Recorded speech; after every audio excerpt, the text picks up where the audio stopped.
Esmu vadījis Izglītības un zinātnes ministriju, veicis vairākus ļoti nozīmīgus projektus visās Latvijas skolās. Iestājos par to, ko nosaka likums, ka visiem bērniem līdz 15 gadu vecumam ir obligāta izglītība. Tā skaitā gan vispār izglītošā, gan arot, gan nodarbības ar sportu, dejām, kultūru, ko nodrošina valsts. Iestājos par to, lai šis finansējums būtu no valsts nodrošināts. Paldies! Esmu izglītības darbinieks, ar politiku nodarbojos 20 gadus un redzu, ka izglītības jomā ir jāturpina attīstīt likumdošanu. Konkrēti, ir jāpalīdz šodien vecākiem, kuri stāv rindā uz bērndārziem un iekārtojuši savu bērnu privātā bērndārzā spiesti maksāt vēlreiz.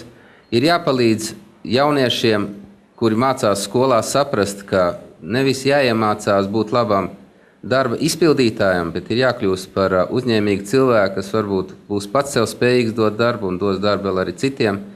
Ir jāpalīdz cilvēkiem šodien saprast, ka ja es nepiedalīšos un ja es nebūšu tas, kas ies strādāt, tad cits neviens manā vietā to nedarīs.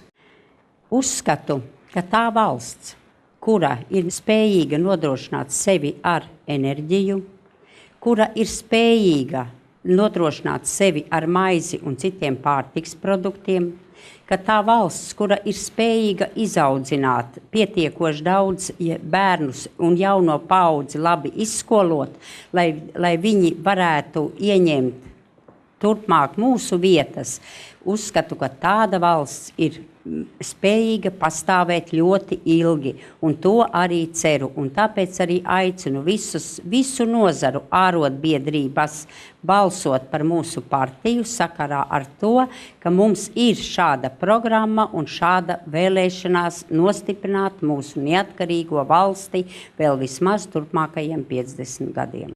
Uzskatu, ka veselīgas sabiedrības veidošanā galvenā nozīme ir kultūrai un sportam. Tādēļ domāju, ka mums ir jāiegulda visi spēki, lai izmainītu likumdošanu saskaņā ar sportu un radītu veiksmīgu nodokļu politiku šo veidu attīstībai. Nodarbinātība iespēja katram, ja vien tu esi gatavs mācīties, mainīties un attīstīt savu karjeru mūža garumā. Lai nodrošinātu šīs iespējas, es esmu gatavs veltīt savu pieredzi un enerģiju, lai palīdzētu jums risināt šos jautājumus. Godējamie jelgavnieki, jūs esat atlaiduši 10. Saeimu. Mūsu sarakstā nav neviena no 10. Saeimas deputātiem, bet mūsu sarakstā ir profesionāļi, kuri ir spējīgi ar savu komandu iesaistīties mūsu Latvijas valsts visu jautājumu risināšanā. Aicinu balsot par mūsu Zemgales sarakstu un jelgavniekiem.